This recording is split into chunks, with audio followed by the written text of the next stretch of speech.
Rebecca Schaffer era la promesa de Hollywood, tenía 21 años, Francis Ford Coppola la había convocado para El Padrino 3 y estaba primera en la lista para el papel que hizo Julia Roberts junto a Richard Gere. La mató un lunático que la acechaba desde hacía 3 años y se había enamorado de su inocencia. La escena de amor en un film que desató el horror y la estremecedora frase del asesino para justificar su muerte se convirtió en una puta más de Hollywood.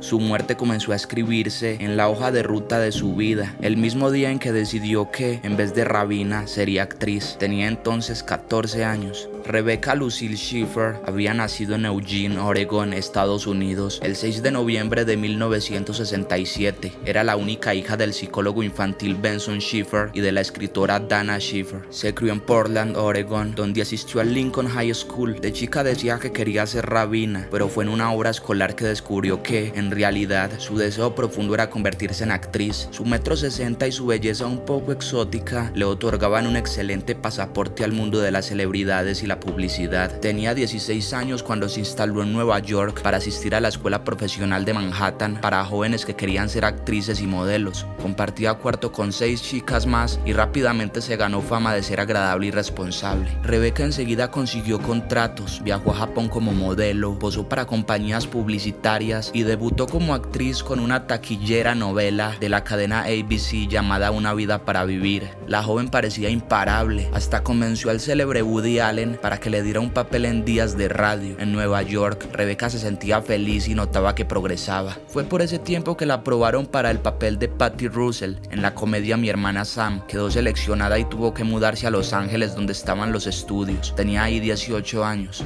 Primero se alojó en la casa de un matrimonio de actores. 2 meses después se mudó sola a un departamento en las colinas de Hollywood, pero el lugar le pareció muy aislado. Eligió mudarse a un pequeño departamento de un ambiente en West Hollywood, un barrio donde vivían muchos actores en ascenso, por ejemplo Brad Pitt. Por esa época Rebecca llegó a la tapa de la revista número 1 del país, Seventeen, que era leída semanalmente por 40 millones de adolescentes. Ahí ya era famosa, por eso mismo sus amigos de la actuación más experimentados le recomendaron no poner su nombre en la caja de correos del edificio. Así evitaría que los admiradores y fanáticos la encontraran, pero Rebecca, ingenua, no hizo caso.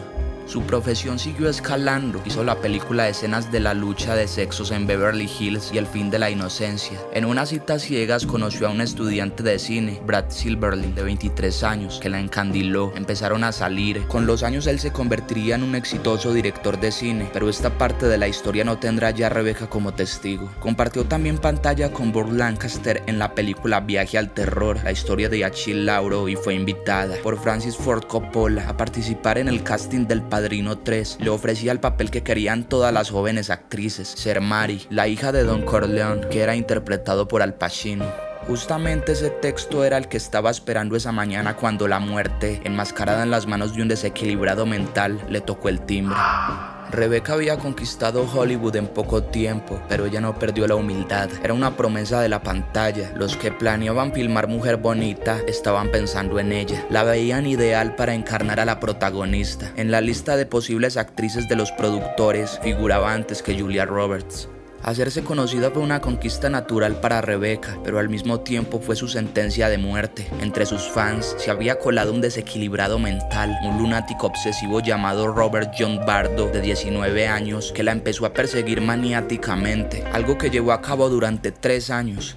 Bardo había tenido desde chico conductas acosadoras. Con solo 13 años había intentado encontrarse, quién sabe con qué fin, con la activista por la paz Samantha Smith.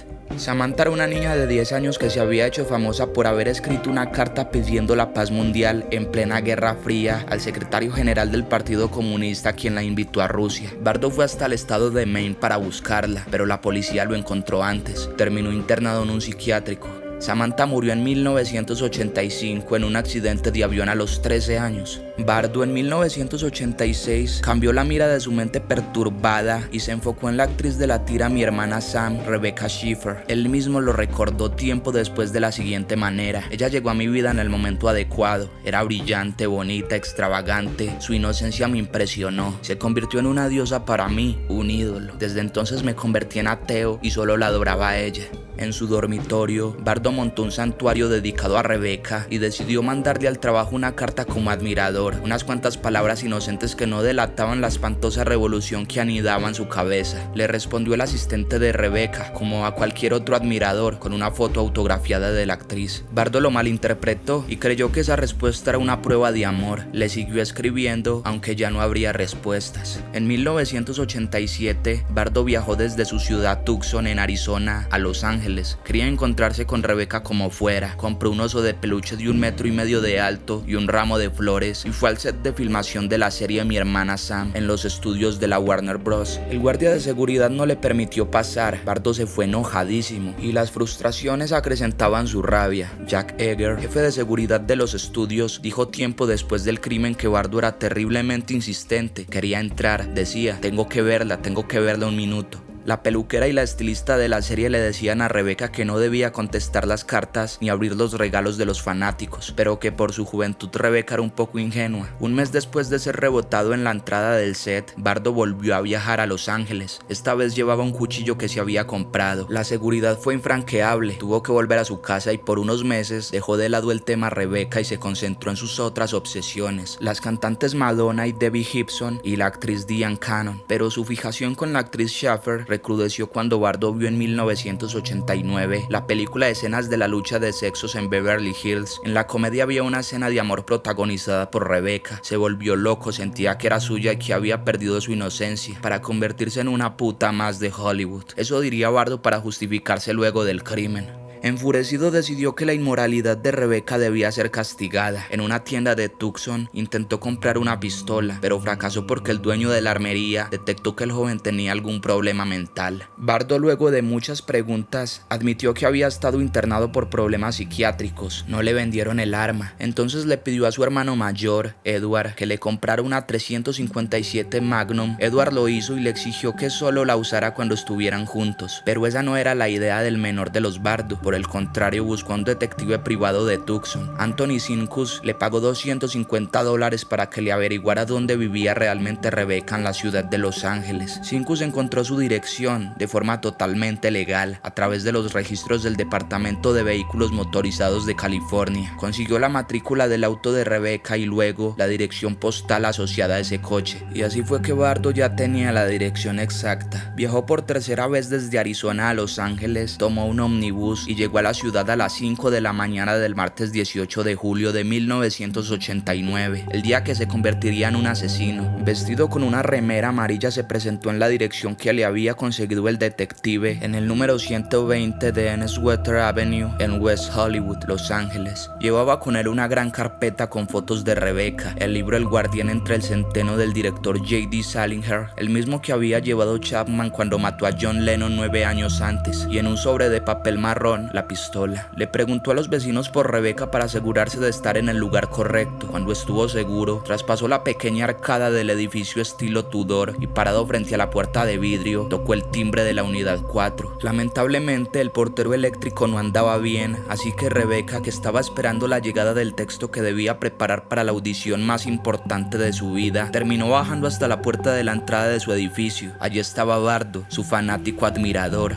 Él le explicó todo cuando la veneraba y le mostró la foto de Rebecca autografiada. Rebecca fue amable, pero terminó pidiéndole que se fuera y le dijo que estaba ocupada. A modo de despedida le dio amablemente la mano. Bardo rebalsaba de rabia. Le había parecido que ella había sido grosera con él. Se fue a desayunar a un restaurante de la zona llamado Jan's, donde ordenó unos aros de cebolla y trozo de cheesecake. Una hora después volvió. Eran las 10:15 cuando tocó nuevamente el timbre. Rebecca bajó pensando que podían ser sus papeles. Bardo dijo a la policía que apenas ella descendió los escalones, él advirtió a través del vidrio su mirada fija. Vino y me dijo: ¿vos otra vez? Era como si yo la estuviera molestando, como me decía: apúrate que no tengo mucho tiempo. Entonces Bardo le respondió con cinismo: me olvidé de darte algo. Sacó el arma que llevaba escondida en la bolsa de papel y le disparó sin dudar al medio del pecho. La bala se alojó en el corazón. Rebecca alcanzó a gritar 2 veces: ¿por qué? ¿por qué? Y cayó al piso de ladrillos colorados de la entrada del edificio. Una bala disparada a quemarropa había terminado con la actriz de 21 años más prometedora del momento. Unos 12 vecinos escucharon el tiro y el grito final de Rebecca. Kenneth Newell, que vivía en la puerta de al lado, contó que cuando escuchó el disparo corrió a la entrada y la vio caída. Ella llevaba puesta una bata negra y, según dijo choqueado, tenía los ojos abiertos y la mirada fija. Creo que ya estaba muerta.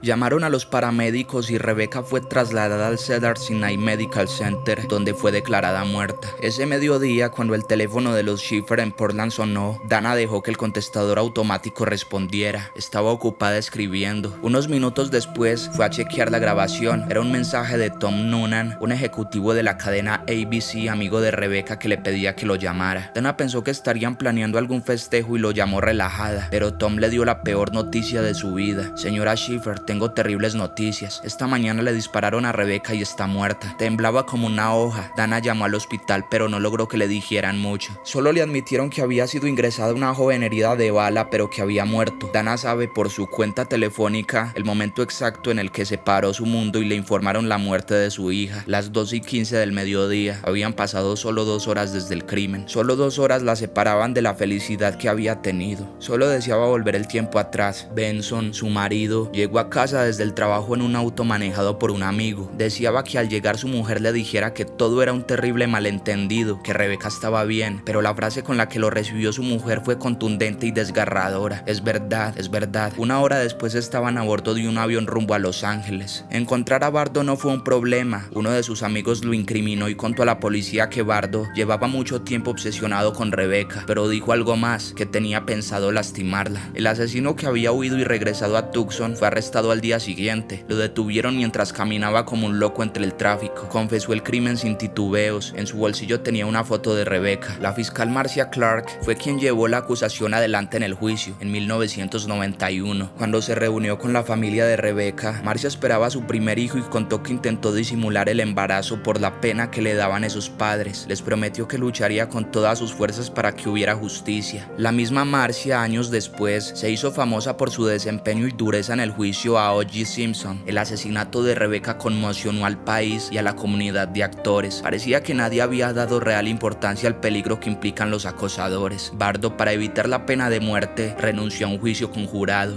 El perito forense Park Dietz, que lo entrevistó, dijo a Entertainment Weekly que el acusado exhibía una fijación anormal con las estrellas mujeres desde muy joven. Estaba obsesionado con muchas celebridades. El psiquiatra aseguró creer que Bardo era esquizofrénico, pero dijo también que a pesar de ello, no encajaba dentro de la categoría legal de insano. Los abogados defensores, por el contrario, sostenían que era un enfermo mental grave. No tuvieron éxito. Bardo fue declarado culpable de homicidio calificado y condenado a cadena perpetua sin posibilidad de libertad condicional. Escuchó su sentencia el 20 de diciembre de 1991. Por un tiempo luego del asesinato, los Schiffer se convirtieron en activistas a favor de la restricción al uso de armas. Si bien en este tema no lograron demasiado, el caso generó cambios importantes en otras áreas. Ante todo, logró que se endurecieran las leyes norteamericanas, que hasta ese momento consideraban al acoso un delito menor. A partir de este crimen pasó a ser un delito federal con penas de hasta 20 años de cárcel. En 1990, California se convirtió en el primer estado en tener una ley antiacoso. Además, se creó una unidad especial antiacoso. Gracias a esto, famosos como George Clooney o Uma Thurman pueden hoy defenderse legalmente de quienes los persiguen y acechan. Por otro lado, también cambió la ley de California concerniente a la entrega de información personal del Departamento de Vehículos Motorizados. La ley de protección a la privacidad de los conductores fue promulgada en 1994. Ya no podría ese organismo entregar direcciones privadas. Esos datos pasaron a ser de acceso restringido y llegar a los famosos no resultaría tan sencillo ahora.